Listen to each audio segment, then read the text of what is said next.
My older brother fired me from Dad's company in front of everyone. He didn't realize Dad had already signed the ownership papers. My brother fired me from our father's own company in the middle of a Monday morning staff meeting in front of 11 employees, two of whom I'd personally trained myself from their very first week on the job, and he did it with a confidence that told me he had absolutely no idea what was already sitting, signed, and notarized in an envelope on our father's desk that very moment. I'll say this plainly before anything else because I think it's genuinely important and because I don't want to come off like I was some innocent bystander sitting quietly in all of this. I wasn't easy to manage, not even close. I'll admit that freely.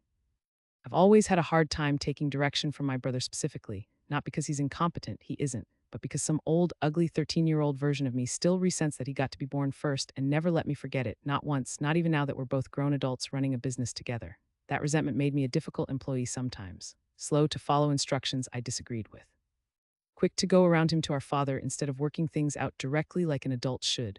I'm not proud of that, but I also didn't deserve what happened in that meeting, and I think you'll agree once you hear the whole thing. My name's Jessica, I'm 31.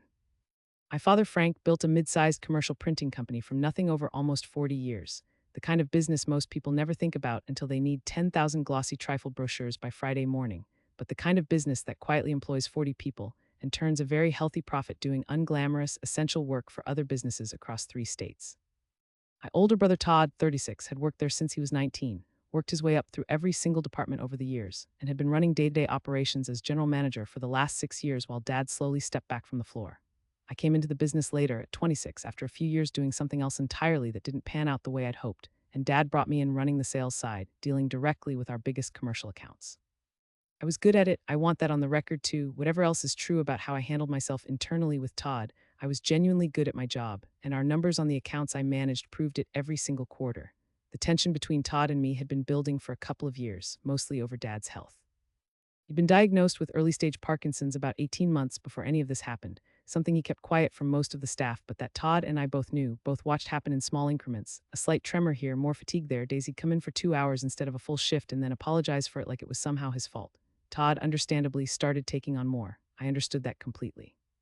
What I didn't love was the way Todd started framing that increased responsibility as increased authority over me specifically, in ways Dad had never actually signed off on or even discussed with either of us formally. Todd started sitting in on my client calls uninvited, started redlining pricing decisions I'd already finalized directly with clients. Started more than once introducing himself to my own accounts as the owner, which wasn't even technically true yet, not on paper, but which Todd said often enough that I think he'd started believing it himself well before it was ever actually real. I brought this up to Dad directly a few times, which Todd hated, correctly identifying it as me going over his head every time. Dad's response was usually some version of let him lead, he's earned it, don't make this harder than it needs to be, which frustrated me endlessly because it felt like Dad wanted the transition to happen without actually managing the transition himself, leaving Todd and me to work out the boundaries through friction instead of through any clear plan Dad was willing to put in writing. I know now that Dad had actually been working out a plan the entire time. I just didn't know it yet, and neither, crucially, did Todd. The specific incident that triggered everything happened on a Friday, about 3 weeks before the staff meeting. I'd closed a large renewal with one of our biggest clients, a regional grocery chain that did all their weekly circular printing through us, a contract worth enough on its own to keep 2 of our press lines running steadily for the next 3 years. In the process of closing it, I'd agreed to a modest pricing concession, maybe 4% off our standard rate, nothing that damaged our margins meaningfully given the volume, but enough that Todd, when he found out after the fact from the finance department instead of from me directly, was furious I hadn't run it through him first. He caught me in the parking lot at the end of the day, right as I was unlocking my car, and he didn't bother waiting until we were somewhere private. He was loud enough that a couple of the press operators heading to their own cars clearly heard every word, glancing over the way people do when they're trying to look like they're not listening in. He told me I needed to remember my actual position in this company before making decisions that size on my own.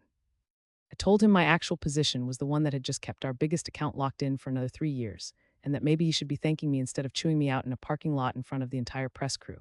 He said something about how numbers didn't matter if I couldn't be trusted to follow a process, and I said something back about how maybe the process was the problem if it meant losing a deal waiting on his signature for 3 days. Neither of us was entirely wrong. Neither of us was entirely right either. It just kept escalating, the way these things do, until we'd both said things we didn't fully mean and were too proud to walk back, and we each got in our cars and drove home to families who got to hear the edited, more sympathetic version of the story that night. What none of us knew, what I certainly didn't know, and what I've since confirmed Todd genuinely didn't know either, was that Dad had already been meeting privately, for weeks, with our company's longtime attorney, a man named Mr. Reyes who'd handled Dad's business and personal legal matters for almost 20 years. Dad's Parkinson's diagnosis had apparently pushed him to finally formalize a succession plan he'd been putting off for years, the kind of plan a lot of family business owners avoid because it forces uncomfortable decisions about which kid gets what, decisions that feel like they'll blow up the family no matter how carefully you try to make them.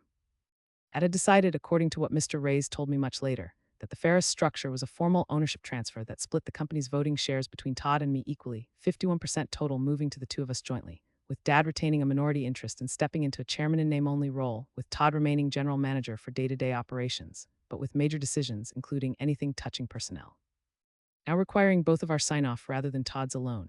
Dad had signed those ownership papers on a Wednesday. The staff meeting where everything blew up happened the following Monday. Dad wasn't planning to announce it that day. Mr. Reyes told me later that Dad had wanted a quieter, more deliberate rollout, sitting Todd and me down separately first before anything went to the wider staff. But Dad had a doctor's appointment that Monday morning that ran long, which meant he wasn't in the building yet when the meeting started, which meant Todd, still stewing over the parking lot argument 3 weeks earlier and apparently having decided he'd waited long enough for Dad to handle me himself, decided to handle it on his own instead. The meeting was a standard Monday production run-through. 11 of us crammed around the conference table with coffee going cold in front of most of us, press operators, our shipping coordinator, a couple of the account managers I worked closely with, people I liked, people who'd been at the company longer than I had and who I genuinely respected. The fluorescent lights in that room always buzzed faintly, just enough that you noticed it in the quiet moments, and I remember noticing it that morning right before everything went sideways, like some small part of my brain was already bracing for something without knowing what. We were about 15 minutes in, going through the week's job schedule, press run times, a paper shortage affecting one of our vendors, ordinary Monday stuff, when Todd set down his pen with a little more deliberateness than the moment called for and brought up the grocery chain account out of nowhere in front of everyone. He said he wanted to talk about some concerning patterns in how pricing decisions were being made on major accounts lately. I felt my stomach drop immediately because I could tell from the set of his jaw this wasn't going to be the private conversation it should have been, and every instinct I had told me to get us out of that room before it went any further. I tried to redirect it, said something like, "Todd, maybe this is a conversation for after the meeting," keeping my voice level, trying to signal without saying it outright that we didn't need to do this here in front of everyone. He cut me off almost before I'd finished the sentence, said no, actually, he thought the team should hear it because it affected all of them and how accounts got handled going forward. Then, with 11 people watching, most of them now very deliberately looking anywhere but at me, he said that effective immediately, I was being let go from the company. He said he discussed it with Dad and it had been decided, said it in that flat, administrative tone people use when they want something to sound already finalized rather than up for discussion. And he told our shipping coordinator to start working on transitioning my accounts to one of the other account managers by end of week, like he was reassigning a printer, not ending someone's actual career at a company she'd helped build. I want to describe what that actually felt like, because I don't think the word humiliating quite covers the specific texture of it. It was the particular kind of humiliation where you watch people you've worked alongside for years, some of them for as long as I'd been there myself, try to figure out where exactly to look, whether to make eye contact with you or with the table in front of them, whether saying anything at all would make things better or worse for either of you. Nobody moved. Somebody's coffee mug clinked against the table when their hand shook slightly, setting it down, and in the silence that followed, that small sound felt enormous. One of the account managers, a woman named Nicole who had trained personally 2 years earlier and who I genuinely respected, actually started to say something. I could see her drawing the breath for it. I think she was going to push back on Todd right there in the room, and then visibly thought better of it, shoulders dropping half an inch, which I understood completely, given what pushing back could have cost her, and which still felt like a small second cut anyway on top of the first one. I didn't argue with Todd in that room. I want to be honest that some of that was pride. I wasn't going to beg for my job in front of 11 people who'd now watched my own brother fire me like I was a problem employee instead of family. Some of it, if I'm honest, was also genuine confusion, because Todd had said Dad had discussed and decided this together, and some small part of me, even furious, even humiliated, still half believed him, because why would he lie about something that easy to disprove? I got up, said I'd collect my things, and walked out of that conference room into a bullpen full of people who'd clearly heard at least some of it through the walls. I was standing at my desk, hands shaking slightly as I put a framed photo of my dog into a box I'd grabbed from the supply closet, when Dad walked in the front door, 20 minutes late from his appointment, cane in hand, moving slower than he used to but still very much paying attention to the room the second he stepped inside it. He asked me what was going on. I told him as evenly as I could manage that Todd had just fired me in the staff meeting, that he'd said it was something the two of them had discussed and decided together. Dad's face did something I'd never seen it do before, a kind of stillness that was somehow louder than shouting would have been. He asked me to wait exactly where I was, and he walked, cane and all, directly into the conference room, where Todd was still standing at the front of the room, apparently in the middle of explaining the transition plan to the rest of the staff like it was already settled, permanent business. I didn't go in with him, but the conference room had a glass wall facing the bullpen. the kind every open office is now half meant for transparency and half, I've always suspected, meant so management could keep an eye on everyone without leaving their desk. Everyone at their own desks, myself included, box still half packed in front of me, had a clear line of sight to what happened next, even without hearing every single word through the glass.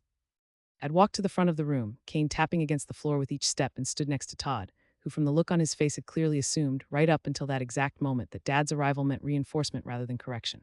From what people told me afterward, piecing it together from what carried through the door someone had left cracked, Dad said, calmly but firmly enough that it reached every corner of the room, "Nobody in this room is fired. Nobody. Todd, you and I need to talk, right now, privately, and everyone else, please, go back to what you were doing." Nicole told me later that the word nobody landed twice, deliberately, the way a person repeats something when they want to make absolutely sure it's the only thing anyone remembers walking out of that room. Todd's face, watching through that glass, went through something I actually did feel a flicker of sympathy for in the moment, humiliating as my own last 20 minutes had been, a kind of confusion curdling fast into dread, the look of a man realizing in real time in front of the exact same 11 people that he'd badly misjudged something important. They were in Dad's office for almost 40 minutes. I sat at my desk the entire time, not unpacking the box, not really working, just waiting, while the rest of the staff did their best impression of normal Monday productivity around me, which is to say, badly, in that stilted way an office moves when everyone's actually listening for a door to open. Nicole came by at one point and quietly told me she was sorry, that she should have said something in the meeting, and I told her honestly there wasn't anything she could have done that wouldn't have made her own position worse, and I meant every word of it. When Dad finally came out of his office, he asked me to come in. Todd was still there, sitting in one of the chairs across from Dad's desk, looking smaller than I'd ever seen him look, which was strange to witness given he's 6'2", and I've spent my whole life feeling physically dwarfed by him in rooms exactly like this one. Dad sat down slowly behind his desk, set his cane against the edge of it, and told me directly, with Todd sitting right there having to hear it alongside me, about the ownership papers. About the 51% split between the two of us, effective as of that Wednesday's signature. About the joint sign-off requirement on personnel decisions specifically, a clause, Dad said, that Mr. Reyes had actually insisted on including, almost like he'd anticipated exactly this kind of situation happening before it ever happened. That clause meant, plainly, unambiguously, that Todd had never had the authority to fire me on his own in the first place, regardless of whatever he believed he and Dad had discussed in that hallway conversation 3 weeks earlier. Dad said, looking at Todd more than at me while he said it, that he'd told Todd, after the parking lot incident, only that he'd think about how to handle the pricing disagreement between the two of you, not that he'd approved a termination, not that any final decision had been reached at all, not even close to it. He said he remembered the conversation clearly, remembered walking away from it still turning the whole situation over in his own head that same evening. Todd had apparently heard exactly what he wanted to hear in that ambiguous, unfinished sentence, and had run with it alone in front of the entire staff without ever once circling back to confirm it before making it public in the worst possible way. Dad didn't raise his voice saying any of this. He didn't need to. I watched Todd's face get smaller with every single sentence. Todd didn't argue with any of it in that office. I think some part of him already knew, the moment Dad walked into that conference room with that particular stillness on his face, exactly how badly he'd overstepped. He apologized to me there in the office, stiffly, clearly still working through his own shock more than genuine remorse in that first raw moment, though I'll say the remorse became more real over the weeks that followed. What happened after that took a few weeks to fully settle. The ownership transfer, which Dad had wanted to roll out carefully and privately, ended up happening in the most public and chaotic way possible instead, with the entire staff having witnessed at least the edges of the blow-up and inevitably piecing together the rest through office gossip within days. I'd called a second staff meeting later that same week, and this time handled the announcement himself calmly on his own terms, explaining the new ownership structure, the joint decision-making requirement, and without dwelling on it more than a sentence or two, clarifying plainly that no one had been fired and no one was going to be, walking back Todd's announcement in front of the same 11 people who'd watched it happen in the first place. Todd and I had a real conversation about a month later, away from the office, just the two of us, over drinks he'd suggested we get, which surprised me enough that I almost said no out of sheer wariness. We sat outside on a bar patio neither of us had been to before, neutral ground, and for the first 20 minutes we mostly talked about nothing, the way siblings do when they're circling something neither one wants to be the first to bring up out loud. Eventually he did bring it up. He told me, as honestly as I think he's capable of being, that he genuinely convinced himself, somewhere over those 18 months of watching Dad get slower and more tired, that the company was becoming his by default, not through any decision he'd consciously made, but just through sheer accumulation, showing up every single day doing the work Dad no longer could, until the weight of doing it made him start believing he owned it outright. He said somewhere in that process he'd stopped seeing me as a full partner in the business at all, and started seeing me instead as an obstacle to be managed, a loose variable he needed to get under control before things could run the way he thought they should run. He said hearing Dad correct him in front of the whole staff in that exact tone, using the word nobody twice, was, in his own words, the most humiliated I've ever been in my entire life. I told him honestly, without much satisfaction in saying it, that made two of us, just about 20 minutes apart from each other on that same Monday morning. We run the company together now, genuinely together, in a way that took a lot longer to build than the ownership papers themselves did. Signing a document splitting 51% evenly between two siblings took Dad and Mr. Ray's maybe 40 minutes in a lawyer's office. Actually learning to run a business as equals, after years of an unspoken hierarchy that had let one of us assume authority the other never agreed to, took the better part of a year, plenty of it uncomfortable, some of it genuinely ugly before it got noticeably better. There are still arguments between us, plenty of them, because we're still siblings who see things differently on plenty of things and always will, about pricing, about hiring, about which press line gets prioritized when two big jobs land the same week. But they happen in Dad's office now, or mine, or Todd's, behind closed doors, worked all the way through before either of us takes anything to the staff, no matter how strongly either of us feels in the moment. We learned that lesson the hard way in front of 11 witnesses, and neither of us has needed it repeated since. Dad still comes in a few days a week, slower than he used to be, leaning on that cane a little more with each passing season, his voice a little quieter than it was even a year ago. But he's sharp as ever about the one thing that mattered most to him in putting all this together, which he told me himself once, months later, sitting in that same office where he'd once said the word nobody twice to make sure it stuck for good. He said he hadn't drawn up those ownership papers to protect the company from either of us individually, like we were threats to be managed against each other. He'd drawn them up because he could see, more clearly than either of us could see it about ourselves at the time, that without something formal holding the balance between his two children, one of us was eventually going to try to erase the other without even fully realizing that was what he was doing to his own sibling. He wasn't willing to let that happen to either of us, he said, not even from a hospital waiting room chair he was already quietly spending more time in than either of us knew at the time. That's the last one for this batch. 3 families, 3 rooms full of people watching something break in real time, 3 moments that felt, to the person standing at the center of them, like the absolute final word on who they were to the people who were supposed to love them the most. And 3 reminders, I think, running underneath all of it, that the people who talk the loudest about what's already decided are very often the ones who check the least before saying so out loud, and that it's almost always worth finding out for yourself before you let someone else's version become the whole story.